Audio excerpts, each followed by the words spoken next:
Queridos compatriotas, hoy, cuando el ministro británico para América Latina y el Caribe afirma, en base a importantes informes de inteligencia, que el 80% de la cocaína que se consume en Europa transita por los puertos ecuatorianos, en mi calidad de alcalde de Guayaquil, no puedo callar. Lo que se vive en Ecuador es dramático, pero todavía puede alcanzar niveles mucho más terroríficos. Hay cosas que los gobiernos de Estados Unidos y de Europa deben saber, que los ecuatorianos deben conocer. No solo sale cocaína, llegan precursores de fentanilo en igual proporción al país, lo que terminará provocando que ciudades enteras se conviertan en escenarios de zombies en el arco de muy poco tiempo. Quintales de drogas se encontraron en la hacienda de una familia poderosa con protección al más alto nivel. Esos tóxicos no se incineraron, simplemente desaparecieron. Hubo un operativo y se produjeron capturas. Todo está en el expediente.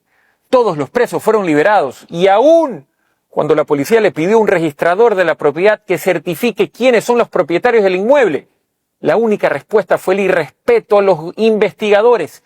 El silencio es cómplice con la mafia. Las alianzas de la narcopolítica se entrelazan con el terrorismo. Llegaron al extremo de intentar convertir a Guayaquil en Damasco. Pusieron bombas en sectores de alto tránsito ciudadano. Llegaron a provocar la pérdida de vidas de gente inocente. Solo pararon cuando valientemente se denunciaron potenciales vínculos de la mafia con altas esferas. Sobre esto tampoco se ha avanzado con ninguna investigación seria. No existe ningún plan de política criminal. No existe protocolo elemental de actuación en casos en los que el crimen organizado ha permeado casi todas las instituciones del Estado. El Plan Fénix se acabó en el preciso instante en el que aumentaron el 15% de IVA. Nunca se informó a qué destinaron esos recursos. Nos brindaron desfiles faraónicos, tanquetas y alardes. Al final, como lo habíamos advertido, la pobreza y el terror se dispararon. Se caen todas las caretas cuando dicho eslogan nació a partir de un ataque terrorista a TC Televisión, un medio de propaganda gubernamental. Pero curiosamente el mismo régimen no se presentó a las audiencias en España para evitar que el principal sospechoso quede en libertad. Asimismo, la Asamblea Nacional bloqueó la fiscalización sobre este tema. Todos los asambleístas de ADN es el mismo medio público que se dedicó sin pudor alguno a decir que las señas amenazantes de un mafioso serbio defendido por la cónyuge del actual presidente de la Judicatura contra un juez antimafia, quien tuvo que renunciar, no eran tales. El presidente de la República públicamente dijo que no podía garantizar que la mafia asesine al juez. El juez, antes, hizo públicos audios en los que era presionado por la mano derecha del mismo titular de la Judicatura para que libere al criminal serbio, pedido en extradición por Austria. Si el Plan Fénix nació para combatir el narco, pero no avanza ninguna investigación en casos como Cachorro, Blastio, Porsche, entonces todo es una gran farsa. Si el Plan Fénix nació para combatir el narcotráfico, pero el gobierno se empeña en dilatar el juicio político contra Mario Godoy, cuyo hombre de confianza llamaba a presionar a jueces para que dejen en libertad a un peligroso mafioso, entonces queda claro que este proyecto no pasó de ser otra burla al país entero. No hay ningún combate serio al lavado de activos. Es la última fase en la cadena de valor del narcotráfico. Galamedios y la libertad no son de intereses de la UAFE. Parecería que lo único que importa es allanar para amedrentar a todas las voces incómodas al gobierno. Pero la lucha real contra la criminalidad organizada no la vemos por ningún lado. Se persigue a los periodistas. Se intenta desde el gobierno crear nuevas normas para amordazar más a la prensa, ignorando la línea jurisprudencial de la Corte Interamericana, que es de obligatorio respeto por parte del Ecuador. ¿Por qué? Porque no quieren que se investigue, no toleran que se sigan haciendo públicos actos de corrupción que no pueden tapar más. No pueden tapar más, como el de Progen, como el de Austria Technical Management o el de Helfer. Duele saber que tenemos ciudades en las que la tasa de criminalidad supera los 335 asesinatos por cada 100.000 habitantes. Duele saber que nos han convertido en una sociedad medieval. La salud de la ciudadanía no le interesa al gobierno. Fruto de su irresponsabilidad y nula gestión del conflicto social, se desató el contagio de tuberculosis en una cárcel y hoy Guayaquil corre el riesgo de que esta enfermedad se propague. Ya hay un caos en el hospital de infectología donde ni siquiera existen tanques de oxígeno para los casos que se multiplican. Y también hay alertas de contagios de lepra. Hemos llegado al extremo de tener filtraciones alarmantes de aguas hervidas en el área de endoscopía del hospital Abel Gilbert Pontón, una zona crítica que no puede estar contaminada de ningún modo. Nuestros médicos, enfermeros, personal sanitario no tienen insumos básicos ni para suturar una herida leve. Hay déficit en personal, no se invierten en medicinas, no permiten importar insulina, no invierten en equipos, menos en infraestructura y sin embargo, el relato estatal nos quiere hacer creer que los responsables son los pocos trabajadores que tenemos, que laboran en un clima de guerra, con sueldos de hambre y en condiciones deplorables. Con relación a policías y militares, los reportes de bajas entre sus filas son reiterados. Se los envía a territorios controlados por el CNISADO, sin siquiera tener chalecos adecuados para precautelar sus vidas. Todo es un chiste para el poder, todo es dolor para los más débiles. Desde su primera campaña, el presidente Noboa prometió acabar con la crisis energética en el país. No construyó hasta hoy 1 centímetro de línea eléctrica.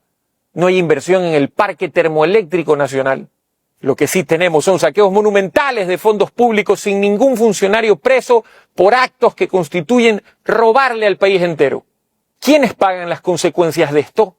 Ustedes, sus hijos. Con excusas, con propaganda, con gritos. Nadie revive a sus muertos. En el 2025, más allá de las promesas vacías y cínicas, nos convertimos en el ejemplo a no seguir por el resto de sociedades. Las violencias desbordadas, más de 10.000 asesinatos, se triplicaron los abusos sexuales y el consumo de estupefacientes y drogas de diseño en nuestros jóvenes. Se disparó a niveles que van de la mano con un Estado que abandonó totalmente su rol de gestión del conflicto social. En medio de todo esto, le digo al mundo que Guayaquil se niega a arrodillarse ante los barcos bananeros del narco. Guayaquil se niega a desaparecer. Por eso, nuestro plan de política criminal nos dice bien clarito que en todos los puntos donde construimos una estación de acción segura, los niveles de criminalidad molecular, los delitos de oportunidad descendieron más del 70%, que hemos inaugurado por primera vez un proyecto digno para personas que merecen una vida. Abrimos por primera vez la unidad de víctimas especiales y, entre otras cosas, se logró que la Corte Constitucional anule un fallo que beneficiaba a los violadores en manada de una joven. Defendemos diariamente y de modo gratuito e integral a decenas de seres humanos afectados por violencias inenarrables. Invertimos en la recuperación del espacio público, en escuelas deportivas, en programas para personas con discapacidad. Y eso me ha convertido en el principal objetivo de un gobierno fracasado, que incita al miedo y al egoísmo. Quiero decirle al país y a los pueblos hermanos que hoy ven cómo sus niños y jóvenes se intoxican y destruyen sus vidas con droga que sale desde barcos bananeros ecuatorianos, que tenemos un poder judicial corroído hasta el fondo por el virus de la mafia, que ese mismo poder judicial cayó, por supuesto, en la gravísima denuncia por el caso Petronovoa. No es cierto que los denunciantes no se presentaron a reconocer sus firmas, lo hicieron, pero luego recibieron amenazas, presiones criminales y la Fiscalía, pese a la contundencia de los indicios recabados, miró para otro lado. Como alcalde de Guayaquil, con una gestión menor a 3 años, me siento contento porque jamás les he fallado, porque he sido siempre leal a mi palabra, porque no paramos de trabajar por la gente que realmente sufre las consecuencias de un gobierno sin otra brújula que no sea el odio, la mentira y la ambición a desmedidas. Este fin de semana volveré a estar en Quito en una audiencia por un caso circense, en el que lo único que hace el gobierno del señor Noboa es atacarme con tristes y penosos alaridos, con cientos de personajes anónimos pagados con fondos públicos, en un linchamiento mediático burdo promovido desde el mismísimo Estado, por un supuesto delito que en una sociedad mínimamente justa debería tener a su hermano en el banquillo de los acusados y de ninguna manera a alguien a quien él, en sus delirios, ve como una amenaza a su desastroso régimen. Yo soy culpable de creer en lo que creo. Sostengo que el país necesita un plan de política sanitaria, un plan de política ambiental. Necesitamos invertir en profesores y médicos, en arte y cultura, en bienestar animal, en parques y teatro, en espacios para el deporte, en generación de nuevos conocimientos, en agricultura, en tecnologías, en agencias especializadas en combate al crimen organizado, en periodistas que puedan investigar y opinar con la garantía que no serán asesinados ni encarcelados, en un país en el que los niños puedan convertirse en adultos sanos y no en futuros presos con tuberculosis. Iré a una audiencia porque para el gobierno de Daniel Noboa soy culpable de ser una amenaza para su reino del terror, para su patética gestión. El país necesita urgentemente unidad. Es el momento de que la ciudadanía reflexione sobre si perseguirme por hacer obras que el gobierno no hace va a cambiar la inseguridad y los secuestros, el desempleo o la crisis hospitalaria. Yo no puedo rendirme, soy hijo de una ciudad que nunca le tuvo miedo a piratas ni a degenerados de baja ralea. Lejos de callarme, a mi retorno a Guayaquil, visitaré las principales embajadas para exponerles con documentos la verdad sobre el narcotráfico y los puertos, sobre el crimen organizado y el poder judicial, sobre la mafia y el poder político en el Ecuador. No, señor Noboa, aquí nadie se va a poner de rodillas ante usted. Es obvio que usted no sabe lo que está ocurriendo en el país porque no vive en el Ecuador, pero los niveles de repudio a su gestión crecen día a día. El análisis de los comités barriales, sindicales, estudiantiles, feministas, ambientalistas a sus promesas incumplidas se intensifica. Yo no puedo callarme porque Guayaquil me eligió para defenderla, para ser valiente, y voy a morir viejo, siendo digno hijo de un pueblo que no conoce la palabra rendirse. Sigamos resistiendo. Esta nube de tragedias y este gobierno patético no serán eternos.